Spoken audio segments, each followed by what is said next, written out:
नमस्कार, मैं श्याम। आप देख रहे हैं टीवी टेबडी न्यूज 24। टीवी टेबडी न्यूज 24 में आप सभी दर्शकों का स्वागत है। नीतीश नायडू का प्लान जानकर आप भी चौंक जाएंगे। मोदी तो गए काम से। अब अगर यह प्लान सफल हो गया तो फिर शायद इस देश की उम्मीदें बच जाएंगी और जो लोग सोच रहे हैं कि इस सरकार से छुटकारा मिले, शायद कुछ संभावनाएं बढ़ जाएंगी।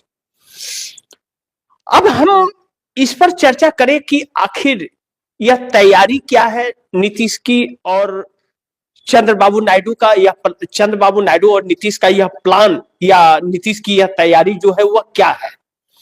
बड़ी ध्यान से समझिएगा। और चंद्रबाबू नायडू का दिया हुआ अल्टीमेटम वक्त पूरा हो रहा है। अब आने वाली 1 तारीख को वक्त पूरा हो जाएगा और 28 जनवरी से पार्लियामेंट शुरू होने जा रहा है। जब 28 जनवरी से पार्लियामेंट शुरू होगा तो यह बजट सेशन होगा और इसमें बजट पेश होगा। 1,50,000 करोड़ रुपए का डिमांड चंद्रबाबू नायडू ने सरकार से रखा है। अब खरवास भी खत्म हो गया और बिहार में भी प्लान चल रहा है। सिर्फ सह और मात का खेल चल रहा है। लेकिन चंद्रबाबू नायडू ने 1,50,000 करोड़ रुपए का डिमांड रख करके डेडलाइन फरवरी महीने का दिया है, 1 फरवरी का, कि अगर आपने हमारी डिमांड पूरा नहीं की तो हम आपसे समर्थन वापस ले लेंगे। तो इसके 2-3 सवाल हैं जो समझना बहुत जरूरी है। एक तो जब चंद्रबाबू नायडू ने यह बात कही थी उस वक्त अमेरिका का टैरिफ हमारे देश पर 50% था और अब 25% और लग गया, 75% हो गया। इस 75% लगने से अब चंद्रबाबू नायडू को खासा नुकसान आंध्र प्रदेश के अंदर उठाना पड़ेगा और जब आंध्र प्रदेश के अंदर उठाना पड़ेगा तो वह अपनी डिमांड भी बढ़ाएंगे।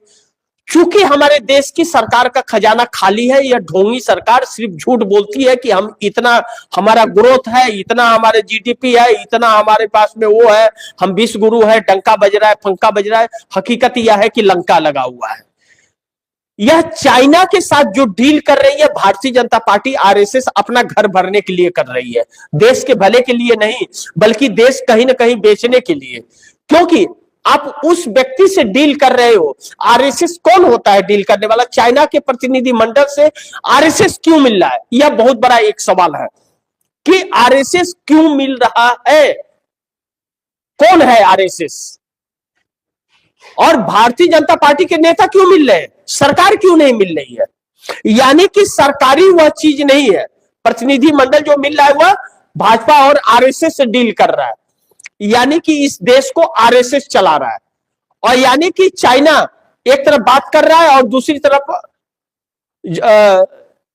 जिस तरह से अरुणाचल और जम्मू कश्मीर पर कब्जा करते हुए नजर आ रहा है, अपना हिस्सा, अहम हिस्सा बता रहा है। और सरकार डील आरएसएस करेगा और उस पर व्यापार भारतीय जनता पार्टी मोदी सरकार करेगी। अब ऐसे में जो यह भी कहा जा रहा है कि चाइना का फंड का पैसा भारतीय जनता पार्टी और आरएसएस के पास आता है, पीएम केयर फंड में भी आता है। इलेक्ट्रोल बॉन्ड के जरिए पाकिस्तान की एक कंपनी का electoral bond Bharatiya Janata party के खाते में आया था और भारतीय जनता पार्टी ने लिया था। तो चाइना का भी आ रहा है, क्योंकि एक तरफ देश को चाइना का माल खरीदने के लिए मना कर रहे हैं प्रधानमंत्री और दूसरी तरफ डील कर रहे हैं। सबसे ज्यादा व्यापार चाइना से ही हो रहा है।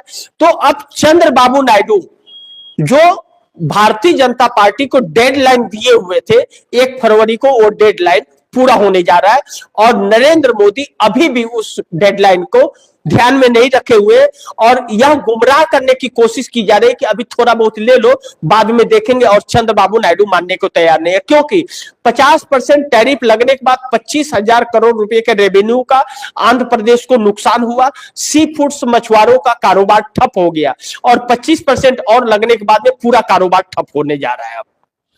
और जो आईटी सेक्टर पर जो बोझ पड़ेगा वह अलग, जो चंद्रबाबू नायडू को नुकसान होगा। ऐसे में शेयर मार्केट लगातार डाउनफॉल जा रहा है, लगातार 3 दिन से शेयर मार्केट गिरता जा रहा है। और ट्रंप जैसे जैसे हथकंडा अपना रहे वैसे वैसे भारत से विदेशी कंपनियां पैसा निकाल करके बाहर हो जा रही है। दूसरी तरफ बिहार आ जाइए। बिहार में चिराग पासवान, जो नरेंद्र मोदी के हनुमान थे, चिराग पासवान नीतीश कुमार के नजदीक जा रहे हैं, क्योंकि चिराग पासवान की माता को राज्यसभा जाना है और भारतीय जनता पार्टी ने वादा किया था कि हम राज्यसभा टिकट देंगे। भारतीय जनता पार्टी ने देने से इनकार कर दिया तो चिराग पासवान आरजेडी और जेडीयू के मोहताज हो गए। उन्हें सपना अगर पूरा करना है, अपनी मां को अगर राज्यसभा भेजना है, तो नीतीश कुमार से जरूर उन्हें संपर्क साधना पड़ेगा और नीतीश के नजदीक जाना पड़ेगा। वह नीतीश कुमार के नजदीक जा रहे हैं और कह रहे हैं कि लालू प्रसाद यादव के परिवार से हमारे पारिवारिक संबंध है। लालू प्रसाद यादव की मजबूरी यह है कि 25 विधायकों पर राज्यसभा अपने लोगों को नहीं भेज पाएंगे। अब ऐसे में नीतीश कुमार के सपोर्ट से चिराग पासवान अपनी माता को भेज सकते हैं और आरजेडी के लालू प्रसाद यादव के सपोर्ट से। ऐसे में वह सपोर्ट उन्हें मिलता हुआ नजर आ रहा है, लेकिन इसके बदले में चिराग पासवान भाजपा का साथ छोड़ करके नीतीश कुमार के साथ होते हुए नजर आ रहे हैं। नीतीश के पास में 19 विधायक और 5 सांसद हैं। जब एक राज्यसभा के लिए भारतीय जनता पार्टी जीतन राम मांझी को भी धोखा दे दी, उपेंद्र कुशवाहा को भी दे दी और चिराग पासवान को, तो सबसे ज्यादा नुकसान उपेंद्र कुशवाहा को है, क्योंकि उनके पार्टी का कोई सांसद नहीं है। 4 विधायक थे तो 3 भाजपा ने तोड़ लिया और उनका राज्यसभा का कार्यकाल समाप्त हो रहा है, उनको जरूरी था और वह देने से इनकार कर दिया।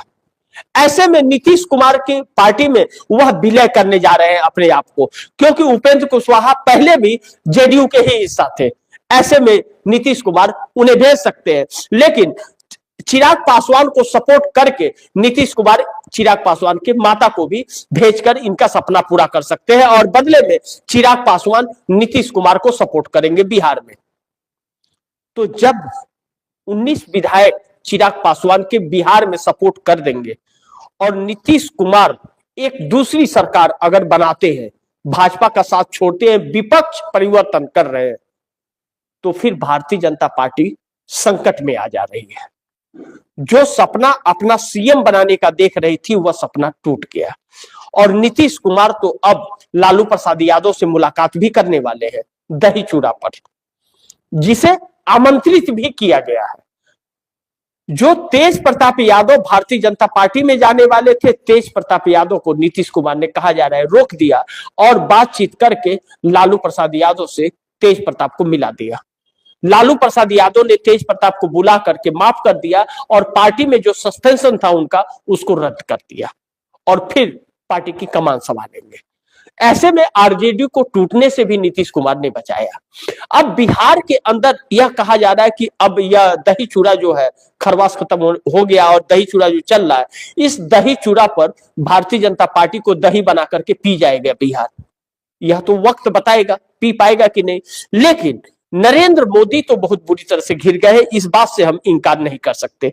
लेकिन इसमें जो सबसे बड़ा एक रहस्य नजर आ रहा है कि कहीं ना कहीं कवायद चंद्रबाबू नायडू को प्रधानमंत्री बनाने की चल रही है अब, जिसमें चिराग पासवान भी नायडू का साथ देते हुए नजर आ रहे हैं।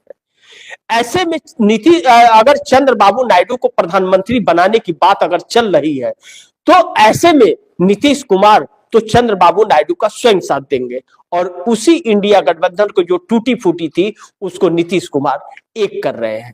जो अखिलेश यादव चंद्रबाबू नायडू के लोगों से बात करने हैदराबाद गए थे, वह ममता बनर्जी के राय मशवरा के बगैर और ममता बनर्जी के कहे बगैर वो अखिलेश यादव इतना बड़ा काम नहीं कर सकते, हैदराबाद नहीं जा सकते। हैदराबाद में उनका कोई वजूद भी नहीं है, उनके पार्टी का अस्तित्व भी नहीं है, कोई वोट प्रतिशत भी नहीं है, वहां लोग भी नहीं है, संगठन भी वैसा नहीं है। तो क्यों गए थे? क्योंकि तेलुगु देशम पार्टी के नेताओं से मिलना था, बातचीत करना था, आह्वान करके आइए केंद्र में सरकार बनाएगी। ऐसे में कांग्रेस एक बड़ी भूमिका में है, लेकिन कांग्रेस ने अपना अलग स्टैंड ले लिया है। कह रहा है कि आप इंडिया गठबंधन को एक कर लीजिए, हमारे पास 100 सीटें हैं, हम आपको दे देंगे, किसे प्रधानमंत्री बनना है बन जाए आप, लेकिन हम 100 के मालिक हैं सांसदों के और 100 सांसदों का सपोर्ट हमारा आपको मिलेगा, चंद्रबाबू नायडू को यह ऑफर दिया हुआ कि आप प्रधानमंत्री बन जाइए, 100 सांसद हमारे आपके साथ में, बाकी को एक कर लीजिए।